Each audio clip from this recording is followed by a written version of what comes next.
हरे कृष्णा, राधे राधे दोस्तों। आप सभी को अजा एकादशी की ढेर सारी शुभकामनाएं। आप सभी के परिवारजनों पर भगवान विष्णु की कृपा सदैव बनी रहे। आज के वीडियो में आप सुनेंगे अजा एकादशी की संपूर्ण व्रत कथा।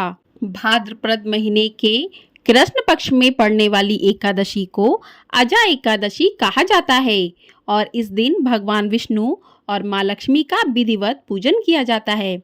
जो भी भक्त अजा एकादशी के दिन भगवान श्री हरि विष्णु का पूजन करते हैं, भगवान विष्णु अपने भक्तों की सभी मनोकामनाएं पूर्ण करते हैं। और इस दिन जो भी भक्तजन व्रत रखकर कथा को पढ़ते अथवा सुनते हैं तो उन सभी भक्तों के सभी कष्ट दूर हो जाते हैं। तो आइए चलिए सुनते हैं अजा एकादशी की व्रत कथा। आपसे अनुरोध है कि कथा को पूरा अवश्य सुनिएगा, क्योंकि किसी भी कथा को बीच में अधूरा नहीं छोड़ना चाहिए, इससे दोष लगता है। कथा शुरू करने से पहले भगवान विष्णु का ध्यान करते हैं, उसके बाद कथा को प्रारंभ करते हैं। जय श्री हरि विष्णु। अर्जुन ने कहा, हे पुंडरीकाक्ष, मैंने श्रावण शुक्ल एकादशी अर्थात पुत्रदा एकादशी का सविस्तार वर्णन सुना। अब आप कृपा करके मुझे भाद्रपद माह के कृष्ण पक्ष की एकादशी के विषय में भी बताइए। इस एकादशी का क्या नाम है तथा इसके व्रत का क्या विधान है? इसका व्रत करने से किस फल की प्राप्ति होती है? तभी श्री कृष्ण ने कहा कि हे कुंती पुत्र, भाद्रपद माह के कृष्ण पक्ष की एकादशी को अजा एकादशी कहते हैं। इसका व्रत करने से सभी पाप नष्ट हो जाते हैं। इस लोक और परलोक में मदद करने वाली इस एकादशी के व्रत के समान संसार में दूसरा कोई भी व्रत नहीं है। अब ध्यान पूर्वक इस एकादशी का महात्म्य श्रवण करो। पौराणिक काल में भगवान श्री राम के वंश में अयोध्या नगरी में एक चक्रवर्ती राजा हरिश्चंद्र नाम के एक राजा हुए थे। राजा अपनी सत्यनिष्ठा और ईमानदारी के लिए प्रसिद्ध थे। एक बार देवताओं ने इनकी परीक्षा लेने के लिए एक योजना बनाई।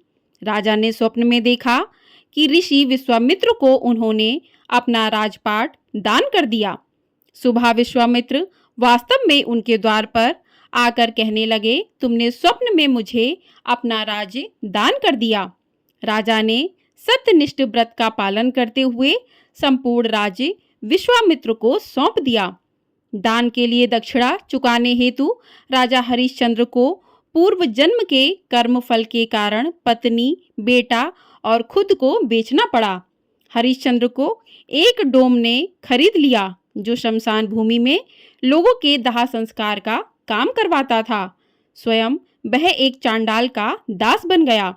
उसने उस चांडाल के यहाँ कफन लेने का काम किया, किंतु उसने इस आपत्ति के काम में भी सत्य का साथ नहीं छोड़ा।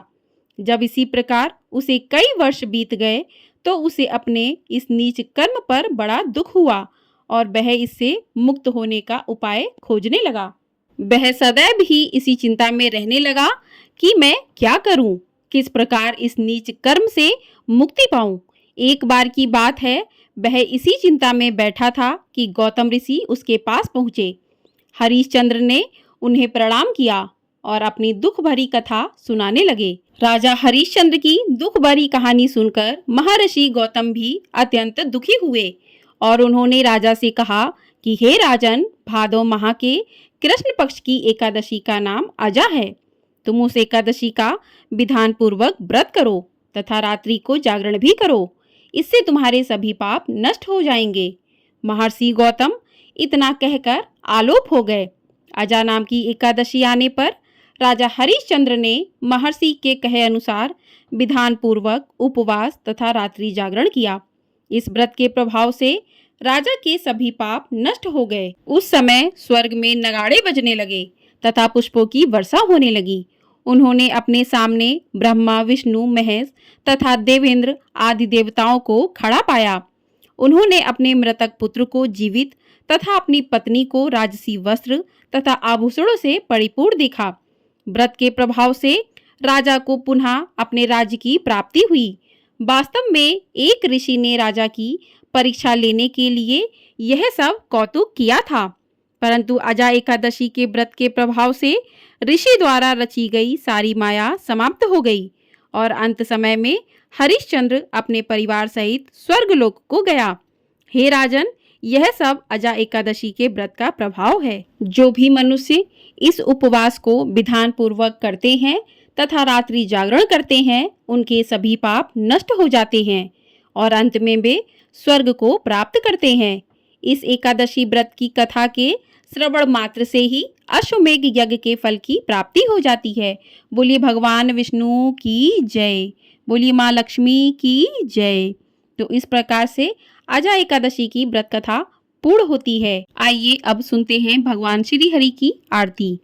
ओम जय जगदीश हरे, स्वामी जय जगदीश हरे, भक्त जनों के संकट क्षण में दूर करे। ओम जय जगदीश हरे, जो ध्यावे फल पावे, दुख बिन से मन का, स्वामी दुख बिन से मन का, सुख संपत्ति घर आवे, कष्ट मिटे तन का। ओम जय जगदीश हरे, मात पिता तुम मेरे, शरण गहूँ मैं किसी की, स्वामी शरण गहूँ मैं किसी की, तुम बिन और न दूजा, आस करूँ मैं जिसे की। ओम जय जगदीश हरे, तुम पूर्ण परमात्मा, तुम अंतर्यामी, पार ब्रह्म परमेश्वर, तुम सबके स्वामी। ओम जय जगदीश हरे, तुम करुणा के सागर, तुम पालन करता, स्वामी तुम पालन करता।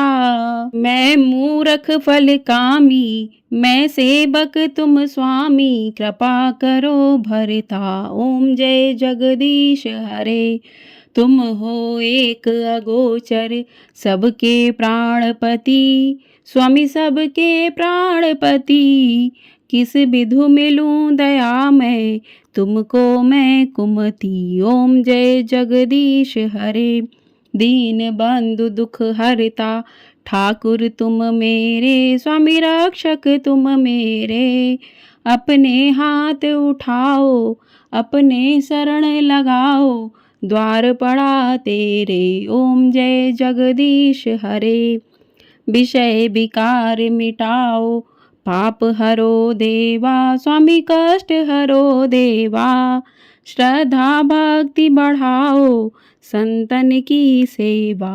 ओम जय जगदीश हरे, ओम जय जगदीश हरे, स्वामी जय जगदीश हरे।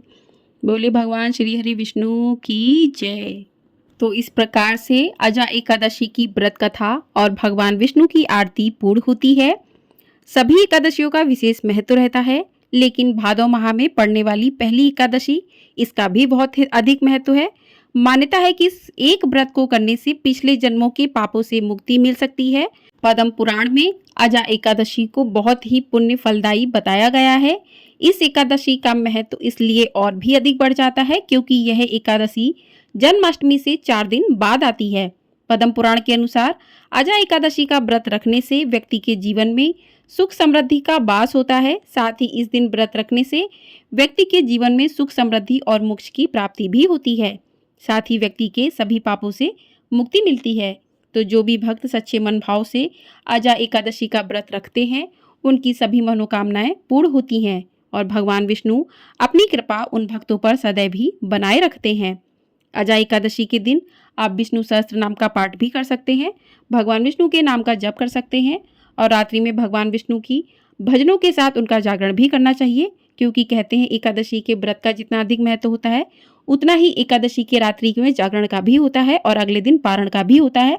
तो व्रत का पारण बहुत अधिक महत्वपूर्ण होता है। आपको हमारे चैनल पर व्रत के पारण की कथा भी मिल जाएगी, उसको भी अवश्य सुनिएगा। आप लोगों को ये वीडियो पसंद आई हो तो वीडियो को लाइक ज़रूर कर दीजिएगा, ज़्यादा से ज़्यादा लोगों में शेयर कर दीजिएगा और चैनल पर आप लोग पहली बार आए हैं तो चैनल को सब्सक्राइब ज़रूर कर लीजिएगा। आपको हमारे चैनल पर इसी प्रकार की व्रत कथाएं सुनाई जाती हैं, उनको अवश्य सुनिएगा और चैनल को ढेर सारा अपना प्यार ज़रूर दीजिएगा। और कमेंट बॉक्स के माध्यम से आप लोग बता सकते हैं कि आप लोग को हमारी कथाएं कैसी लगती हैं। मैं आप सभी के कमेंट्स को पढ़ती हूँ और कमेंट बॉक्स में जय श्री हरि विष्णु भी अवश्य लिखिएगा। आपको ये कथा पसंद आई हो तो आपको हमारे चैनल पर प्रदोष व्रत की कथाएं भी सुनाई जाएंगी, उनको भी अवश्य सुनिएगा। तो इसी के साथ इस वीडियो को समाप्त करते हैं। मिलते हैं अगली वीडियो में, तब तक के लिए जय श्री कृष्णा, राधे राधे।